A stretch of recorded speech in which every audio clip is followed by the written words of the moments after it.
আমার একটা কথা বলতে মন চাচ্ছে, কিন্তু আসলে বলতেও পারতেছি না। Don't take otherwise. আমি আপনাদের সকলের কাছে ক্ষমা চেয়ে নিচ্ছি, ক্ষমা চেয়ে নিচ্ছি। আপনারা আমাকেও ক্ষমা করবেন, আর যদি কথাটা ভালো লাগে তাহলে আল্লাহ পাকের কাছে ক্ষমা চেয়ে নেবেন। দেখেন, অনেক সময় আমাদের এই 53 বছরের বয়সের কথা বলছি, আমি কোনো একটা পিরিয়ডের কথা বলছি না। 53 বছরের মধ্যে যত নির্বাচন আসলো এবং গেল, এটা ওয়ার্ড থেকে নিয়ে শুরু করে একেবারে টপ টু বটম, জিরো থেকে নিয়ে একবার পার্লামেন্ট পর্যন্ত, নির্বাচনের আগে বহু মানুষ ভোটের ক্যান্ডিডেট হওয়ার কারণে, প্রার্থী হওয়ার কারণে তার নামাজ পড়া, তার ড্রেস আপ, আর নির্বাচনে নির্বাচিত হওয়ার পরে তার ড্রেস আপ আর তার নামাজ কালামের মধ্যে ব্যবধান আছে কি নাই? আমি এর থেকে আর কিছু বললাম না, আমি শুধু এতটুকু বললাম, যতটুকু বলতে চাচ্ছিলাম, মনের মধ্যে আসছিল কথাটা, কিন্তু আমি আসলে বলতে পারি নাই, বলবো না, কারণ এটা সহ্য করার মতো শক্তি হয়তো আমাদের সকলের হবে না। আমার আল্লাহ তাআলা নবীকে সান্ত্বনা দিচ্ছেন। এই নবীকে সান্ত্বনা মানে আমরা যারা নায়েবে নবী আছি, আমরা তো নায়েবে নবীর পূর্ণাঙ্গ হতে পারি নাই। মাদ্রাসায় বারান্দায় গিয়েছি, একটু লেখাপড়া করেছি, এই জন্য আপনারা বক্তা হিসেবে এনেছেন। এই অন্তরের মধ্যে বহু কষ্ট আছে, বহু দুঃখ আছে।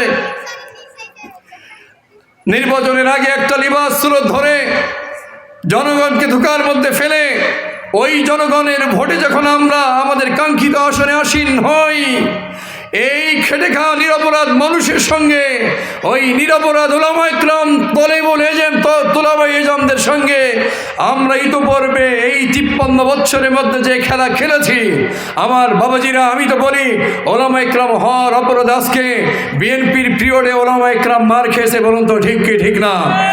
আজকে এরশাদ সাহেবের আমলে কেউ যখন কোরআন বিরোধী কোনো কথা বলেছে, আইন প্রণয়ন করার চেষ্টা করেছে, সর্বপ্রথম উলামায়ে কেরাম তার প্রতিবাদের জন্য মাঠে নেমেছে, বলুন তো ঠিক কি ঠিক না? এরশাদের আমলে উলামায়ে কেরাম মার খেয়েছেন, আজকে বিএনপির আমলে মার খেয়েছেন, আজকে সেই আওয়ামী লীগের আমলে মার খেয়েছেন।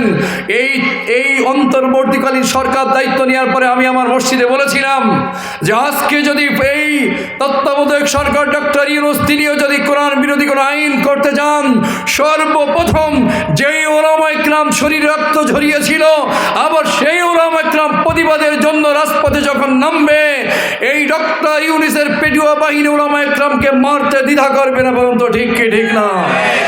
আমরা প্রতিবাদ মুখর কেন?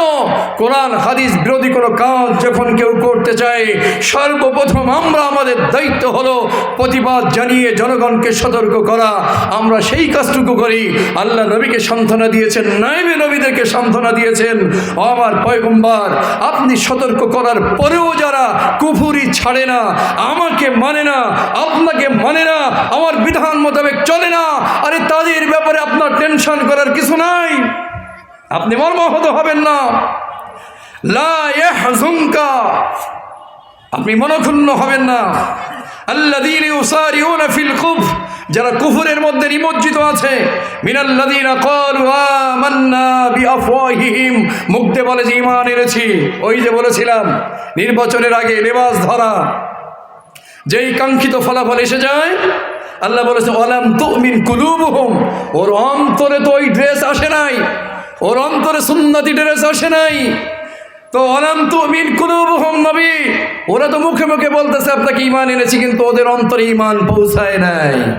আমার আল্লাহ পাক বলেন আমিনাল্লাযিনা হাদু, এবং আল্লাহ তাআলা বলেন আমিনাল্লাযিনা হাদু, যারা ইহুদি, সাম্মাউনা লিল কাযিবি সাম্মাউনা লিকওমিন আখারিন।